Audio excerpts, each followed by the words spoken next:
देव प्रबोधिनी एकादशी के दिन भगवान विष्णु 4 माह बाद जागते हैं।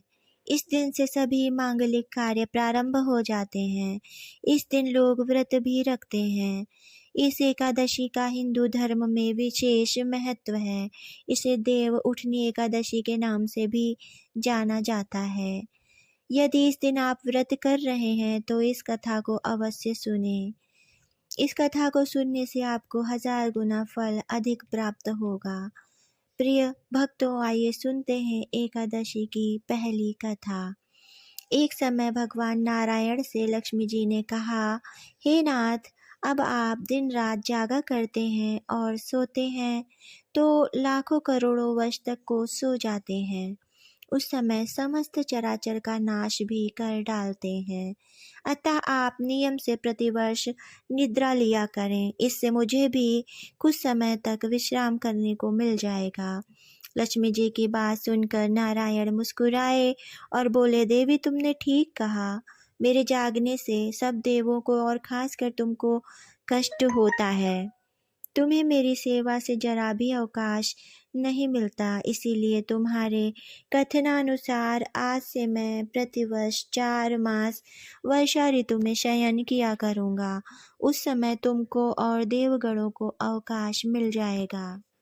मेरी यह निद्रा अल्प निद्रा और प्रलयकालीन महानिद्रा कहलाएगी। यह मेरी अल्प निद्रा मेरे भक्तों को परम मंगलकारी, उत्सवप्रद तथा पुण्यवर्धक होगी। इस काल में मेरे जो भी भक्त मेरे शयन की भावना कर मेरी सेवा करेंगे और शयन और उत्पादन के उत्सव आनंद पूर्वक आयोजित करेंगे, उनके घर में मैं तुम्हारे सहित सदा के लिए निवास करूँगा। कथा संपूर्ण। आइए सुनते हैं देव प्रबोधिनी एकादशी की दूसरी कथा। एक राजा के राज्य में सभी लोग एकादशी का व्रत रखते थे। वहाँ की प्रजा, नौकर चाकरों से लेकर पशुओं तक को एकादशी के दिन अन्न नहीं दिया जाता था। एक दिन किसी दूसरे राज्य का एक व्यक्ति राजा के पास आकर बोला, महाराज, कृपा करके मुझे नौकरी पर रख लें। तब राजा ने उसके सामने एक शर्त रखी कि ठीक है, रख लेते हैं, लेकिन रोज तो तुम्हें खाने को सब कुछ मिलेगा, पर एकादशी को अन्न नहीं मिलेगा। उस व्यक्ति ने उस समय तो हाँ कर ली, पर एकादशी के दिन जब उसे फलाहार का सामान दिया गया तो वह राजा के सामने जाकर गिड़गिड़ाने लगा कि महाराज, इससे मेरा पेट नहीं भरेगा, मैं भूखा ही मर जाऊंगा, कृपया मुझे अन्न अवश्य दे दीजिए। राजा ने उसे शर्त की बात याद दिलाई, फिर भी वह अपनी बात पर अड़ा रहा और अन्न छोड़ने को राजी नहीं हुआ। तब राजा ने उसे आटा, दाल, चावल आदि दे दिया। वह नित्य की तरह नदी पर पहुंचा और स्नान कर भोजन पकाने लगा। जब भोजन बन गया तो वह भगवान को बुलाने लगा कि हे प्रभु, हे भगवान, आ जाइए, भोजन तैयार हो गया है। उसके बुलाने पर पीताम्बर धारण किए भगवान चतुर्भुज रूप में आ पहुँचे और प्रेम से उसके साथ भोजन करने लगे। भोजन आदि करके भगवान अंतर्ध्यान हो गए तथा वह भी अपने काम पर चला गया। 15 दिन बाद अगली एकादशी को वह राजा से कहने लगा कि महाराज, मुझे 2 गुना सामान दे दीजिए। उस दिन तो मैं भूखा ही रह गया। राजा ने कारण पूछा तो उसने बताया कि हमारे साथ भगवान भी भोजन करते हैं, इसीलिए हम दोनों के लिए सामान पूरा नहीं होता। यह सुनकर राजा को बड़ा आश्चर्य हुआ। वह बोले, मैं नहीं मान सकता कि भगवान तुम्हारे साथ खाते हैं। मैं तो इतना व्रत रखता हूँ, पूजा करता हूँ, पर भगवान ने मुझे कभी भी दर्शन नहीं दिए। राजा की बात सुनकर वह बोला, महाराज, यदि विश्वास न हो तो साथ चलकर देख लीजिए।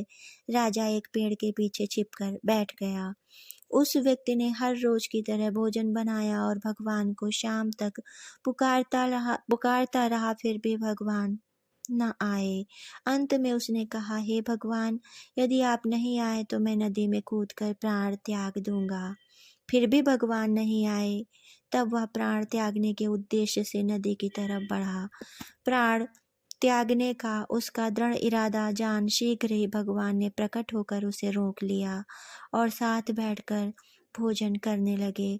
खा पीकर वे उसे अपने विमान में बिठाकर अपने धाम ले गए। यह देख राजा ने सोचा कि व्रत उपवास से तब तक कोई फायदा नहीं जब तक मन शुद्ध ना हो।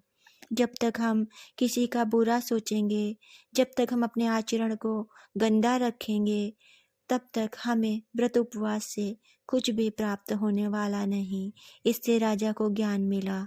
वह भी मन से व्रत उपवास करने लगा और अंत में स्वर्ग को प्राप्त हुआ। प्रिय भक्तों, आइए सुनते हैं एकादशी की तीसरी कथा। एक नगर में एक राजा था। उसके राज्य में सभी लोग बहुत सुखी थे। उस नगर में एकादशी को कोई भी अन्न नहीं बेचता और न ही कोई अन्न पकाता था। सभी फलाहार करते थे। एक बार भगवान ने राजा की परीक्षा लेनी चाहिए। भगवान ने एक सुंदरी का रूप धारण किया तथा सड़क पर बैठ गए। तभी राजा उधर से निकला और सुंदरी को देख चकित रह गया। उसने पूछा, हे सुंदरी, तुम कौन हो और इस तरह यहाँ क्यों बैठी हो? तब सुंदर स्त्री बने भगवान बोले, मैं निराश्रिता हूँ। नगर में मेरा कोई जाना पहचाना नहीं है। किससे सहायता मांगू? राजा उसके रूप पर मोहित हो गया था। वह बोला, तुम मेरे महल में चलकर मेरी रानी बनकर रहो। सुंदरी बोली, मैं तुम्हारी बात मानूंगी, पर तुम्हें राज्य का अधिकार मुझे सौंपना होगा। राज्य पर मेरा पूर्ण अधिकार होगा। मैं जो भी बनाऊंगी तुम्हें खाना होगा। राजा उसके रूप पर मोहित था, अतः उसकी सभी शर्तें स्वीकार कर ली। अगले दिन एकादशी थी। रानी ने हुक्म दिया कि बाजारों में अन्य दिनों की तरह अन्न बेचा जाए। उसने घर में मांस मछली आदि पकवाए और परोस कर राजा के से खाने के लिए कहा। यह देखकर राजा बोला, रानी, आज एकादशी है, मैं तो केवल फलाहार ही करूँगा। तब रानी ने शर्त की बात याद दिलाई और बोली, या तो खाना खाओ, नहीं तो मैं बड़े राजकुमार का सिर काट दूंगी। राजा ने अपनी स्थिति बड़ी रानी से कही तो बड़ी रानी बोली, महाराज, धर्म न छोड़े, बड़े राजकुमार का सिर दे दें। पुत्र तो फिर मिल जाएगा, पर धर्म नहीं मिलेगा। इसी दौरान बड़ा राजकुमार खेल कर आ गया। माँ की आंखों में आंसू देखकर वह रोने का कारण पूछने लगा, तो माँ ने उसे सारी बात बता दी। तब वह बोला, मैं अपना सिर देने को तैयार हूँ। पिताजी के धर्म की रक्षा अवश्य होगी।